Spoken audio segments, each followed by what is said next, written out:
evening, everyone. Ladies and gentlemen, it was a pleasure to host President Ալիև and Prime Minister Փաշինյանի today for a fifth meeting in Brussels. Our exchanges were frank, open, and result-oriented. They focused on progress on the path towards Armenia-Azerbaijan normalization, and the leaders shared a common willingness for a South Caucasus at peace. I commend their respective efforts. Together, we reviewed all issues on our agenda. Following the recent positive talks held in the United States on the peace treaty, the momentum should be maintained to take decisive steps towards the signing of a comprehensive peace agreement between Armenia and Azerbaijan. On border issues, we reviewed progress and the next steps regarding the delimitation of the border.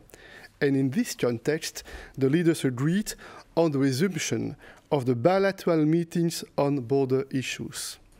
The leaders confirmed their unequivocal commitment to the 1991 Almaty Declaration and the respective territorial integrity of Armenia, 29,800 square kilometers, and Azerbaijan, 89,600 square kilometers. The ultimate delimitation of the border will be agreed through negotiations. On connectivity, the sides made clear progress in their discussions, aimed at unblocking transport and economic link in the region. Positions on this topic have now come very close to each other, in particular on the reopening of the railway connections to and via Nakhchivan. Their respective teams have been tasked to finalize an in-principle agreement on the modalities for the opening of the railway connections and the necessary construction works together with a concrete timetable. They also agreed to draw upon the support of the World Customs Organization in supporting this work. On humanitarian issues, there has been an understanding that further detainees would be released in the coming weeks. I also stressed the need to safeguard the mutual understanding that soldiers who have simply got lost and crossed to the other side would continue to be released through a speedy procedure. We also discussed the importance of stepping up work on addressing the fate of missing persons and on demining. We continued our exchanges on the issue of the rights and security of Armenians living in the former Nagorno-Karabakh Autonomous Oblast.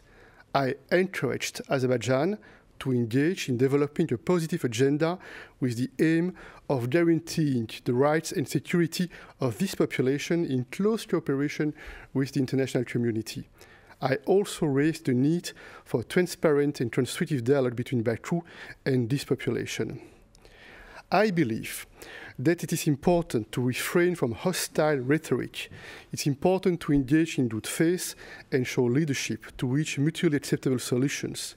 The EU has no hidden agenda. Our sole aim is to help Armenia and Azerbaijan reach a comprehensive and fair peace, and we are ready to contribute to their joint efforts. And that's why we have agreed to hold the Brussels meetings as often as necessary.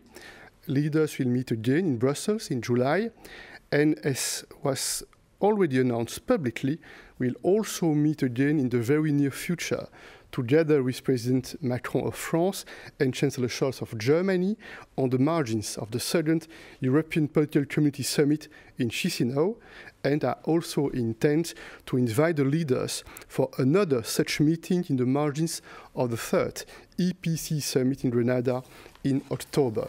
I thank you.